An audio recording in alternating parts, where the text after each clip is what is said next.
Hey, see that gateway game right there? Don't buy it. Welcome to Tabletop Shop.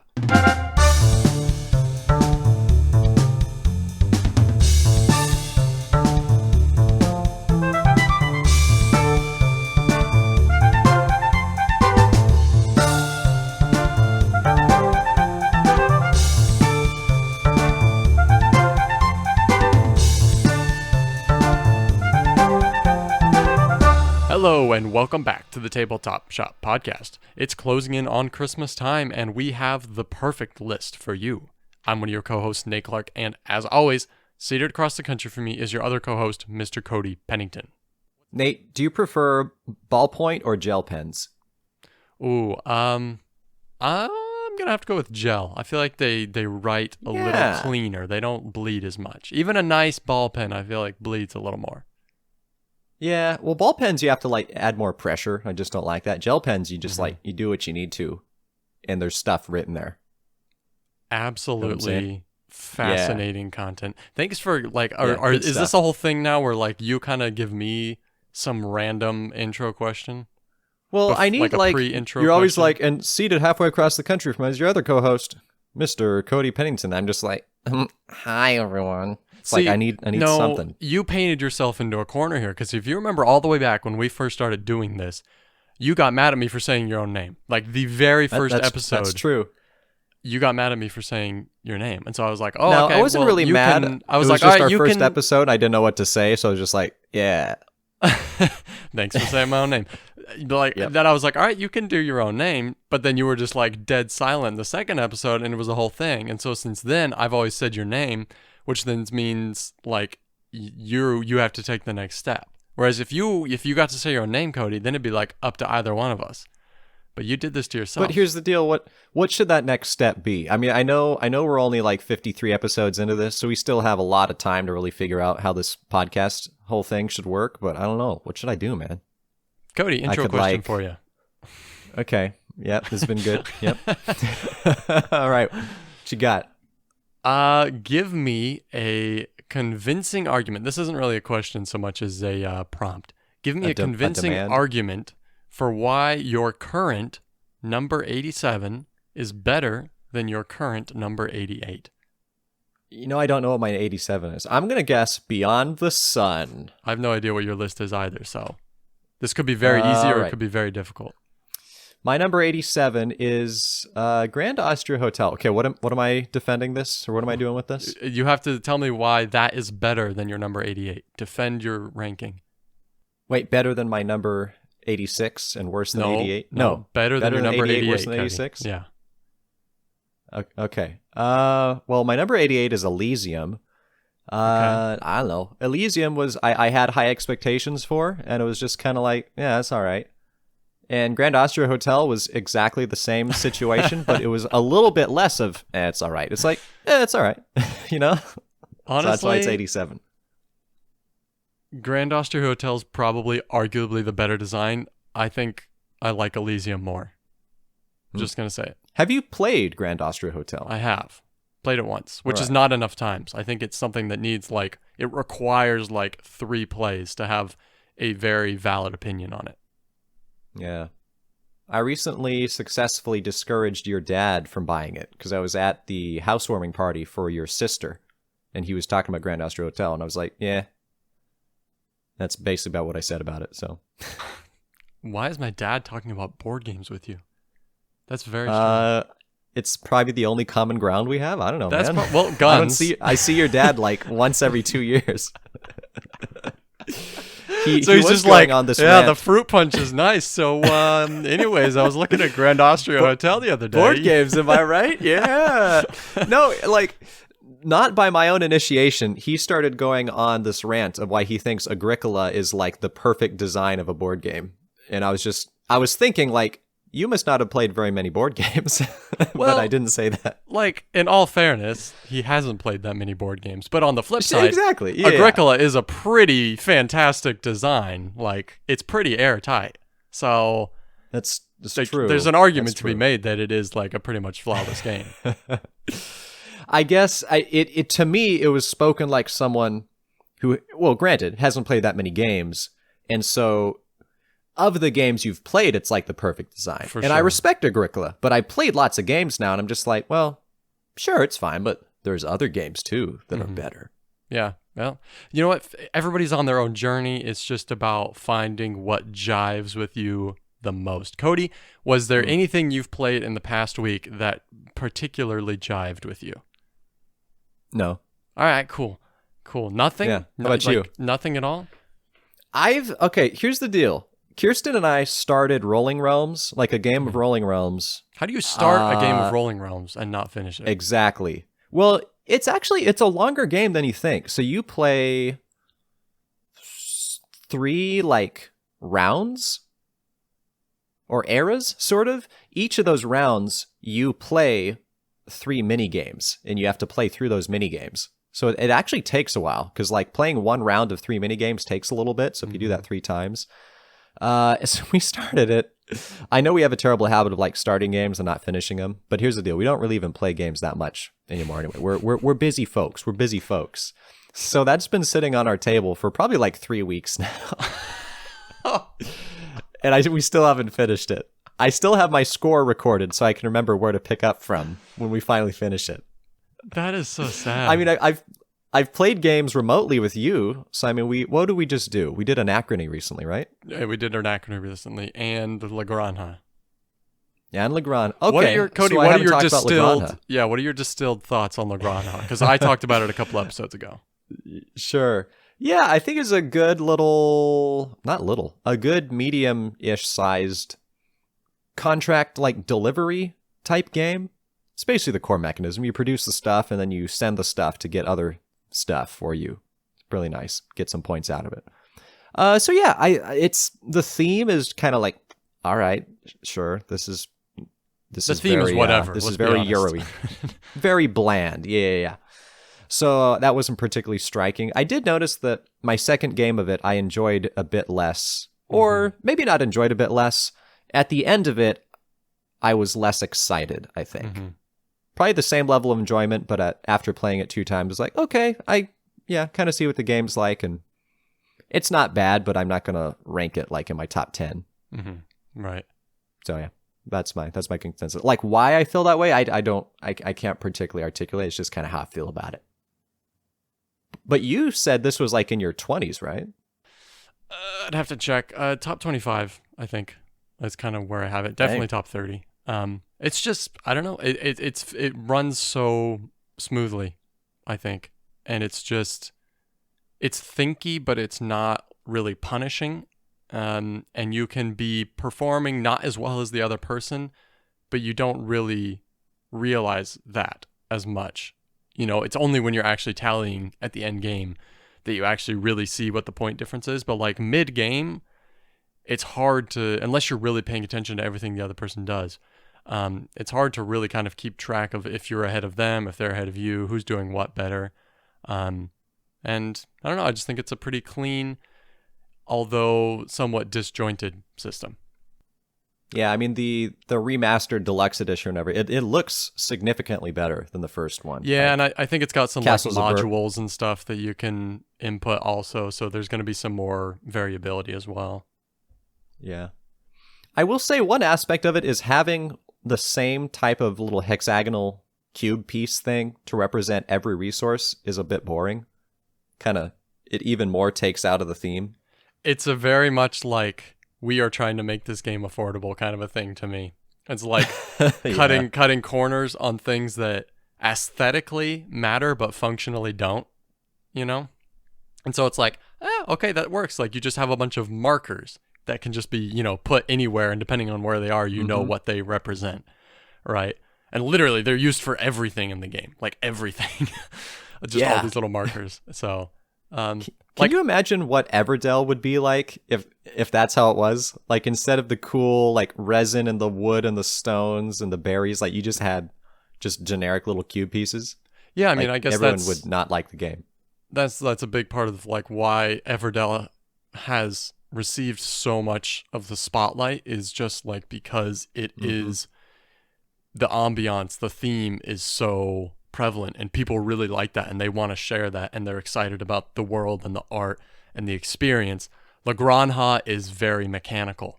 And it's just like, oh, okay, we have to put a theme on it. Fine, Oh, okay, we have to have resources. Just make them hexagons, It's like, sure, do the bare minimum. Let's just make a game that like works really well and then don't really care about, the world that it's in. So different approaches for sure. But anyways, let's hasten on and talk real quickly just about something that I've been playing recently that I don't think I've talked about yet. Have I talked about Ancient Knowledge yet? I did not realize you had any, but go for it. Yes, Cody, I have a board game. Actually, it's a card game, really. A card game called Ancient Knowledge.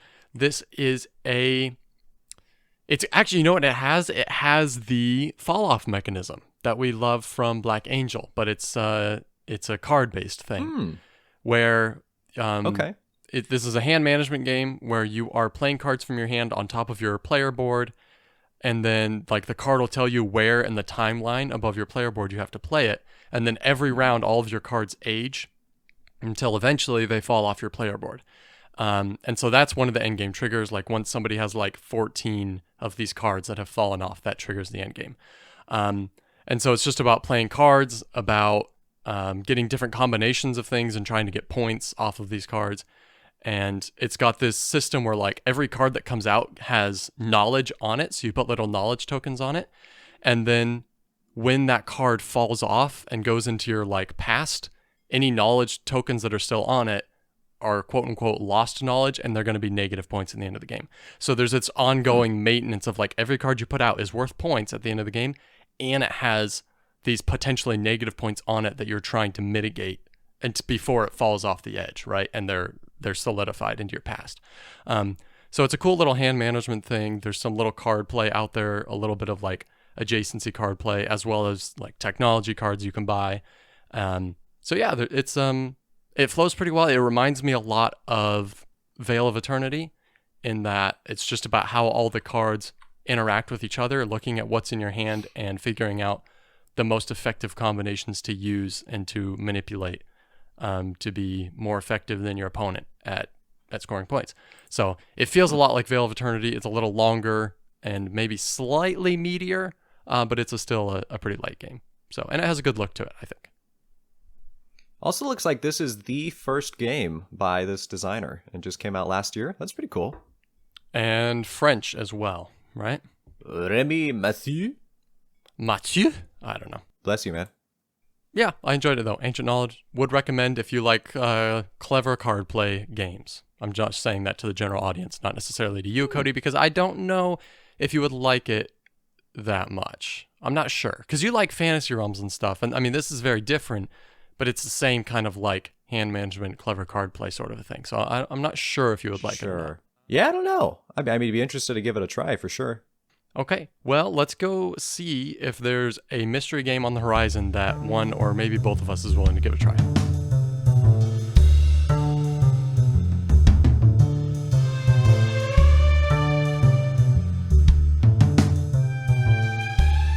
All right, so our game of the week. Nate, my proposition for today is that we make this a Christmas mystery game of the week. You know, I had the same thought. Oh yeah, we should have mentioned this is a Christmas episode. Kind of. Yeah, well, I mean, you did mention that earlier in the podcast, so people know. We haven't talked about it organically yet, Cody. That's true. Come on. I know this is mid-November, but get in the Christmas spirit, my dude. Nate. Hey, Christmas is literally 2 weeks after this episode. And on Christmas, our first custom Firefly RPG episode will be coming out, which I am very excited for. At the time of recording, we have not even recorded that episode, but we will. That is absolutely a stay tuned. We are both mega Firefly fans, and we are excited to do some of that. But that will be on the Dicecast channel. So if you're interested in that, go look us up on YouTube and or Spotify or anywhere else. Yes. Well, on YouTube, it's the same. It's still Tabletop Shop. It's the same channel. True. It's a playlist on that the same thing channel. Yeah. But on Spotify, it's its own thing. Nate, I actually did research for that. Like, I was trying to calculate the type of journey you'd take and what the travel time would be from one planet to another. So I actually looked up and found relevant planets in the Firefly universe lore. We going to Miranda? That would be a certain distance from each other. I don't remember. It's like a year ago that I actually made this thing, but yeah, something like that. Anyways, Christmas games. So I think how we do this is, Nate, I'm just going to need you to type in Christmas on BGG, and then I will roll. I don't know, I think I should roll a D20 or a D12. What sort of range should we give this? Do a 12. D12, all right. 10. So what is the 10th game down the list from Christmas? It's from 2022. Christmas Tree. Christmas Tree from 2022. This is a Zongger design. I'm going to say that this is a Japanese game. Just looking at our... Oh, no, Taiwan board game design. I feel like I've heard of this company. They've made Hanama Koji. Oh, okay. And... this game is ranked 13,695. Yeah. We're already getting off track a little bit here, but Taiwan board game design has also made Vegetable Stock, which is something I'm very interested in. I think it's coming to the States soon. I think Arcane Wonders picked it up. We have had Vegetable Stock for a long time. Like, that's just a part of civilization. I don't know what you're so excited about, man. Was I not clear? This is a game based on vegetables, but it's about like stock market, right? It's a pun, because everything in the board game world is a pun. Gotcha. So this is something I've been looking at recently that I'm pretty interested in getting. So, hey, maybe Christmas Tree is a decent game, Cody. Let's take a look at it here. The description is scoring or taking cards. That's not a description. Here we go.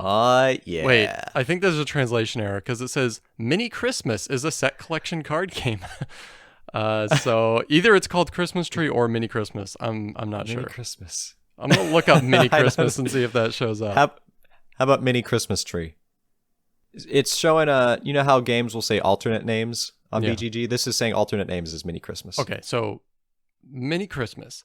Set collection where you are trying to get different types of Christmas items and trade them for victory points. Oh, yeah, baby. At the right time, Nate. At the right time. At the right time. You might risk losing them if someone trades cards of the same type before you do.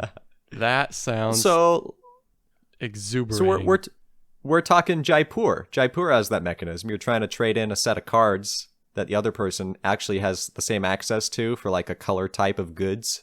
And the first person there gets more of the points. Yeah, I guess so. And I might be giving this game too much credit, though. I'm guessing there's some kind of drafting as well here, because it says that the cards are laid out in a triangle. I'm guessing like in tree fashion, right? Like a Christmas tree. Wow. So are we stealing from Seven Wonders Duel here? Well, the tree contains reindeer and Santa Claus.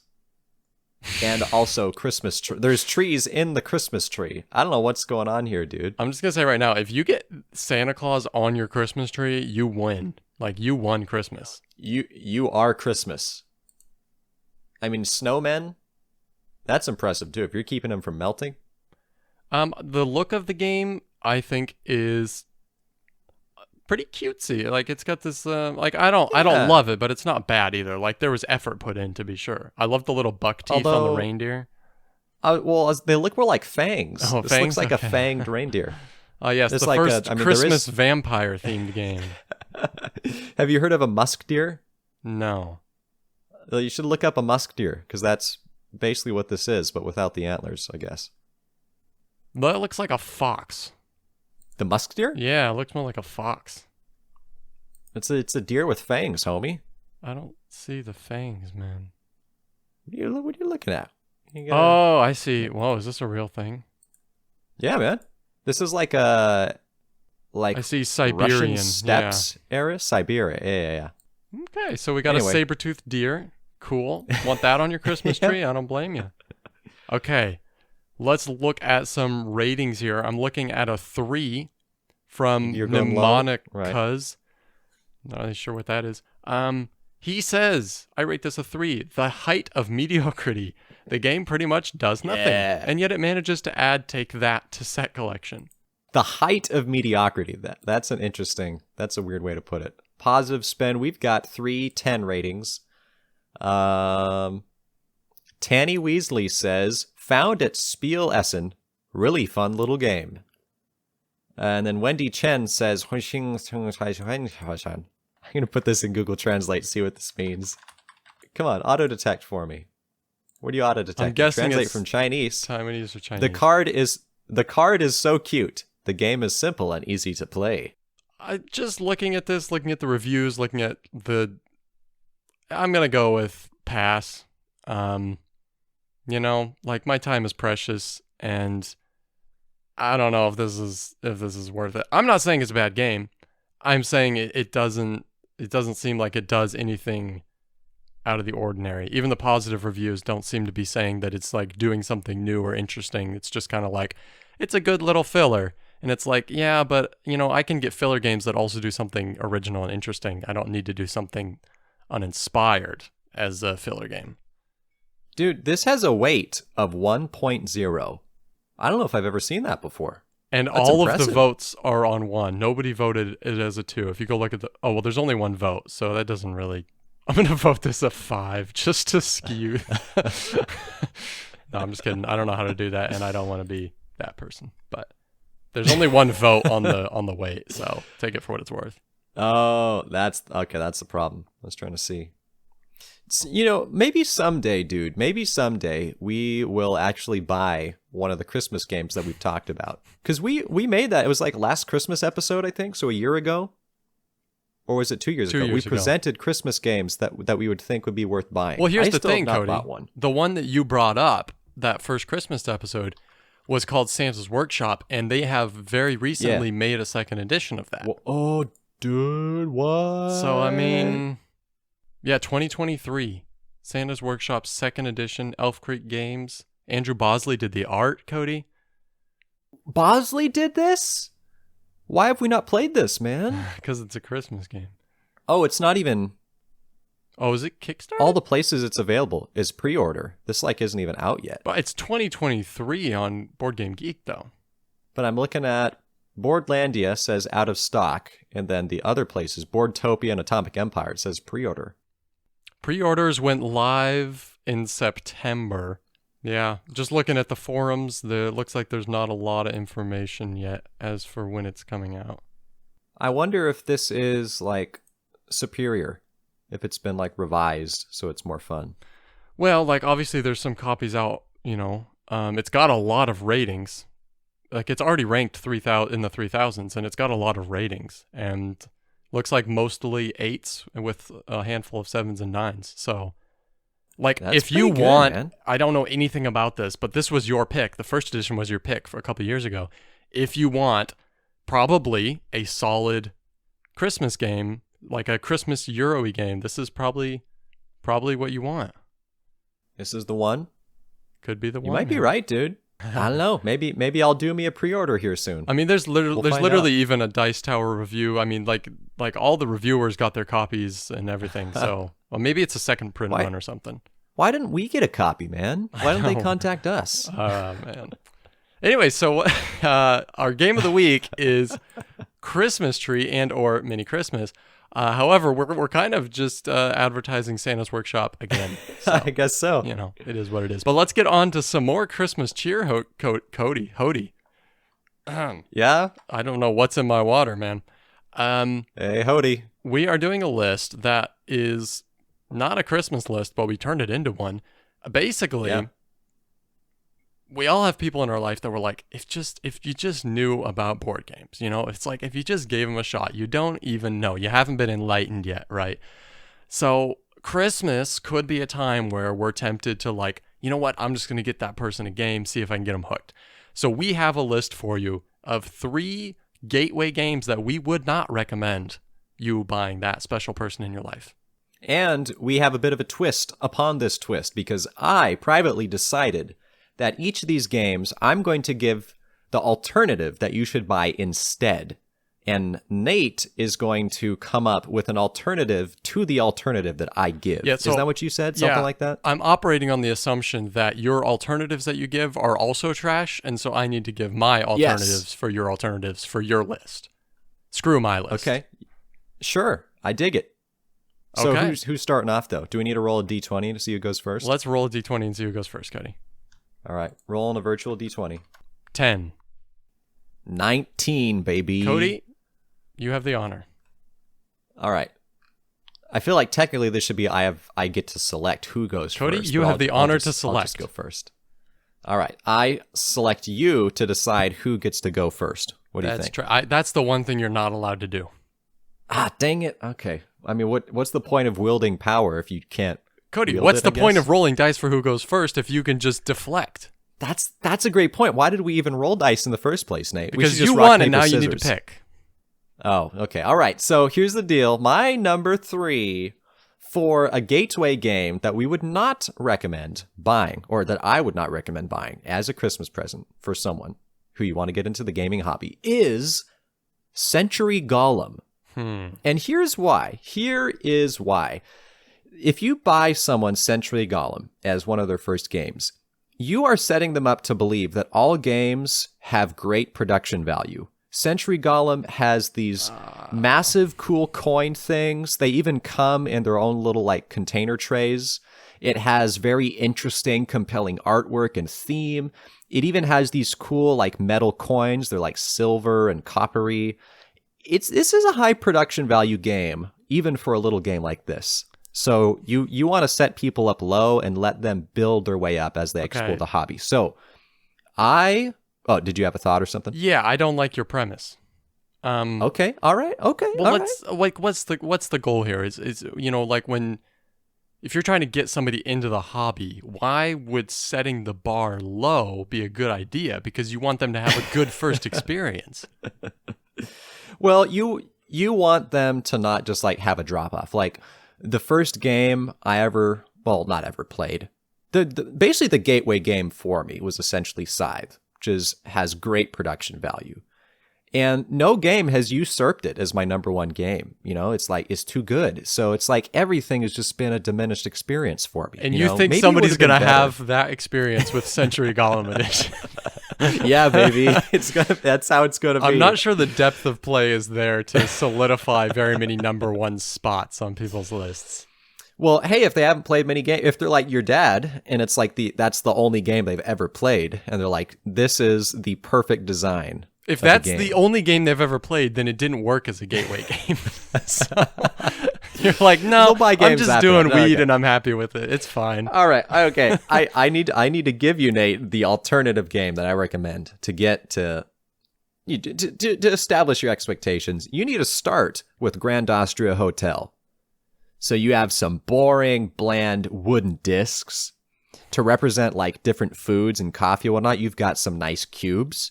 You have bad artwork all around that just looks like it's from an early 2000s like life simulator game or something. I don't know. And you have generic, old-fashioned like white dice, just like the most boring dice you can ever see. If you play that and then like you enjoy the Euro experience, any game you get after that is going to be a step up, and you're going to be even more excited. So that's what I'm throwing at you.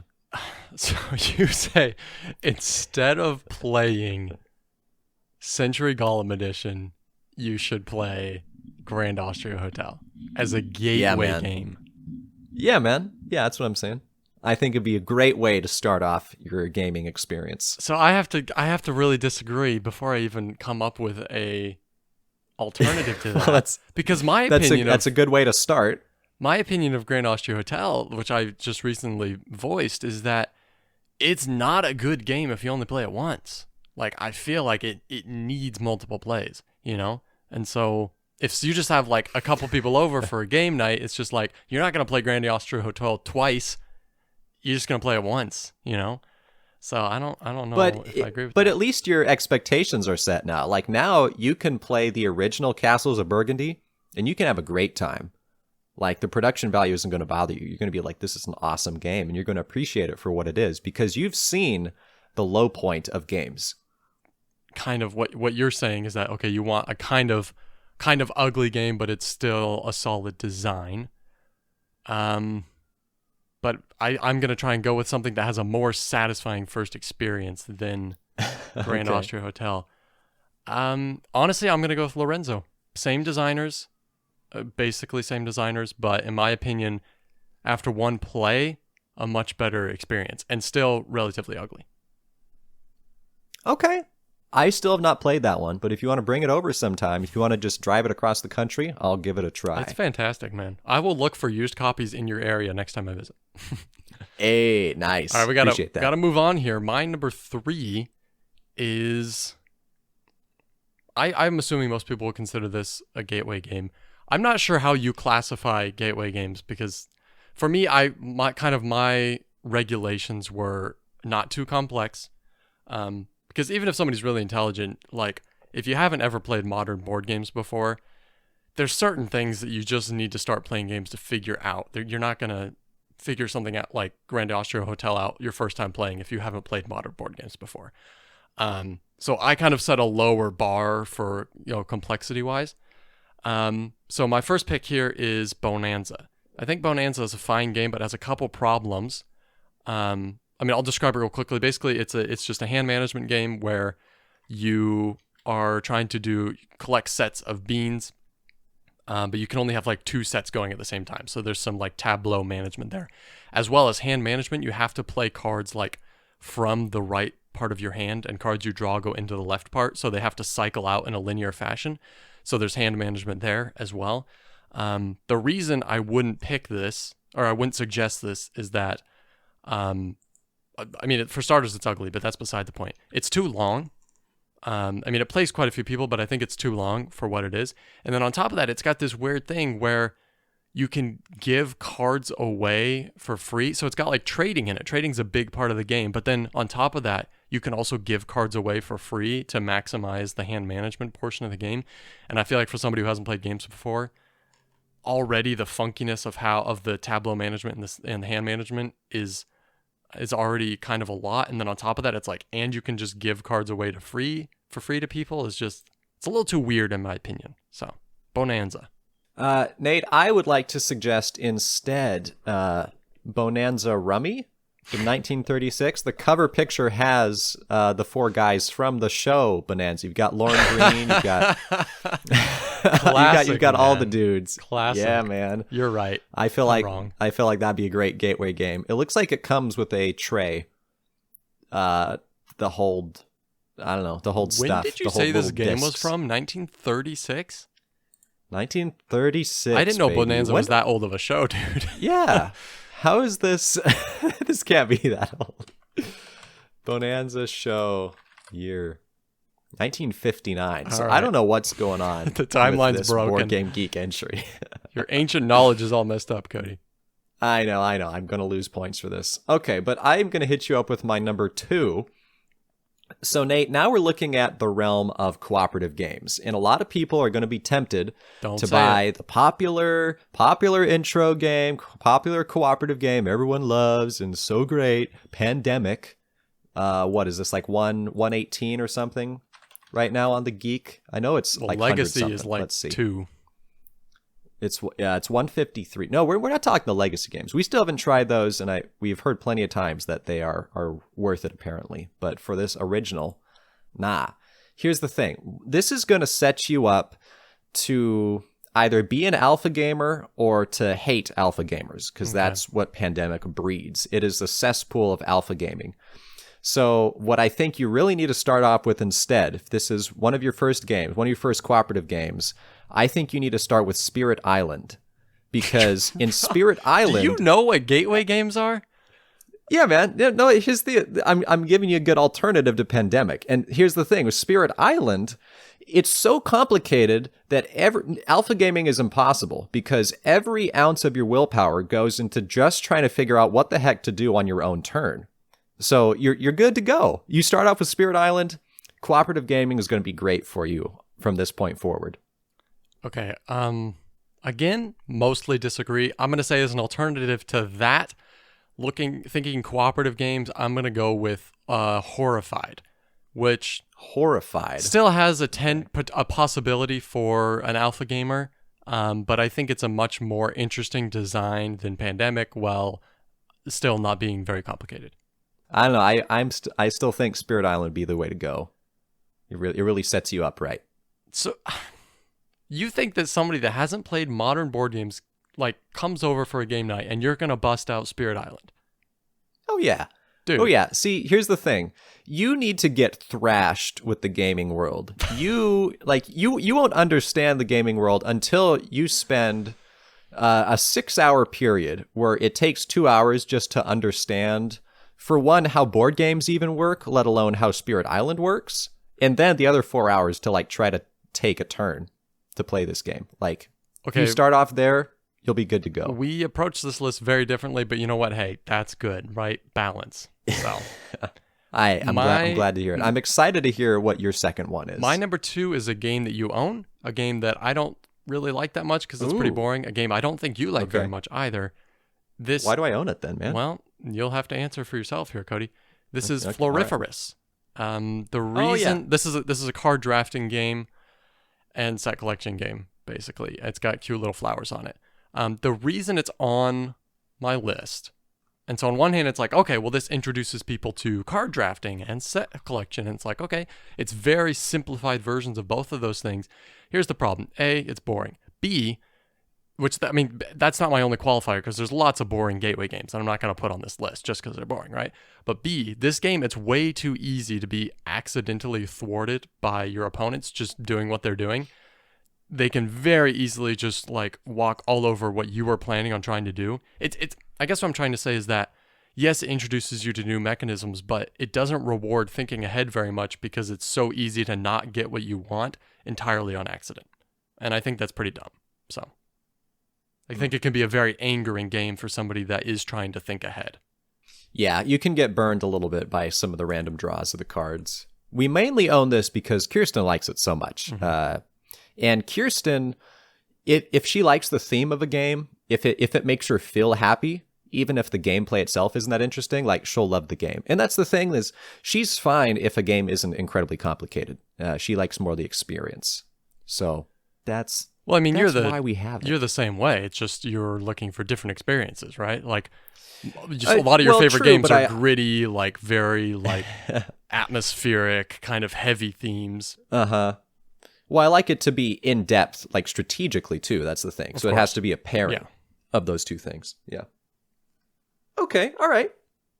Well, I'm going to round off my list with here's the thing. A lot of people, they like this newfangled concept of the Tiny Epic series because it's like, wow, it's like all these little games for so cheap, and you can get to experience a game or a game style, like the basic mechanisms of a certain system, just put in a little package. And Tiny Epic Galaxies probably is the flagship of this series. I think it's the highest rated Tiny Epic game on the BGG. Is this your pick? No. Well, yeah, actually, yeah. So I'm saying you shouldn't buy Tiny Epic Galaxies because it's going to give people the wrong impression of what a space-themed game is like. You know, like you're traveling around, you're flipping cards, there's planets. Like, it's too simple. It's too easy. It's not going to give you an honest opinion of what a space game should really be. Okay. So I'm coming at you. I think you should get instead Beyond the Sun. You know, you've got... Cody, why didn't you say Gaia Project? I mean, come on. You've got multiple... Well, I was considering Twilight Imperium, but I've never played that, so I couldn't in good conscience like include that if I haven't played it. This whole list is just tongue-in-cheek. I don't know what you're talking about, dude. I think these are great intro games for the aspiring gamer. And like, if you want to experience space, Beyond the Sun, it's so vast, like... You feel like you are in space with so many decisions and tech trees. Like, even everything is just sort of like dull colored and bland. Like this, yeah, this will get you where you need to go. Okay, highly disagree. As an alternative to that space-themed game, I'm going to go with a game that I actually despise, but I think it could be a good gateway game. I'm going to go with Galaxy Trucker because Galaxy Trucker has such great odds of being a really fun experience if people like it. You know, like there's a good chance people won't like it, but there's a very good chance people will enjoy what this game is, and it could be a very good, like, everyone's laughing, having a good time, enjoying the craziness of Galaxy Trucker. I wish Galaxy Trucker was more fun because I love the goofiness of it. The sort of tongue-in-cheek nature of like the whole game. It's just, I feel like it doesn't really deliver with the gameplay experience. See, I don't mind goofiness. Goofiness is fine. I just really hate the game. I hate both parts of it. I hate the the real-time, fast-paced, just flipping tiles over and adding them to your ship while trying to follow all these rules. And then I hate the second half of the game, which is not even a game. I don't mind silliness, goofiness, chaos in games, but I just think Galaxy Trucker is not good. So, sure, yeah, okay. I respect that. To round out my list is a game that I was pretty excited to play because I like other games with this IP, I guess. But I was very disappointed in it. This is Seven Wonders Architects. I like Seven Wonders quite a bit. I love Seven Wonders Duel. I was very excited to play Seven Wonders Architects. Turns out Seven Wonders Architects is Seven Wonders, but like only for kids, basically. Okay. I was very like, it's not a kid's game per se, but it's like it took Seven Wonders and made it even simpler and gave you less options. Basically, everyone has their own deck of cards, and they're all like identical, basically. You take your deck of cards and you set it to your left. So everyone sets the deck to their left. So essentially, you've put a deck in between every player, like between two cities style, right? So everybody has a deck on either side of them. And then all the cards are flipped over, right? And so on your turn, you can basically pick the top card from either stack that's like on either side of you, right? So from the one that you set to your left or from the one that your player set to their left, right? Because those are on either side of you. So basically every turn, those are your two options. You can pick one of those two cards. And then the rest of the game, it's very Seven Wonders-esque. Like there's some changes, but essentially that's what the drafting is instead of having a hand of cards that you're passing around or this cool pyramid that there is in Seven Wonders Duel, it's just like option A or option B. Oh, they're both trash? That sucks. Pick one. So it feels like for people that couldn't handle all of the options in Seven Wonders, here's an even simpler version. One thing I did like is that it has not really variable player powers, more like variable player goals, which was kind of nice, but at the same time, I don't know if that's really necessary, and probably one of the Seven Wonders expansions gives you that as well, while being also a better game. So, Seven Wonders Architects, I would not recommend. I either did not realize or had forgotten that you had played Seven Wonders Architects, and that is a little bit disappointing. You would be very disappointed in it. I'll just say that. You would not enjoy it. You'd be very disappointed. Huh. So is this the third installment in the Seven Wonders series? I mean, I guess there's Duel for Middle-earth, which is like an adaptation of Seven Wonders Duel. And that would be the fourth installment, really, which would still let Architects be the third installment. So, yeah. Ah, true. Yeah. All right. Interesting. I mean, I don't know why you're trashing all my alternative picks. I think I had some great, Okay, so I really have to ask, like, for some games you need to play. I really have to ask, your list that you picked for games that people shouldn't take were, if my memory suits me, all relatively intro gateway games. The alternatives you picked would not, by most people's definition, be a gateway game. So were those tongue-in-cheek picks, or are you dead serious? I'm not really sure. I am so serious about this, Nate. Cody, I am going to dump water all over my audio equipment if you don't give me a straight answer. And remember, I forgot.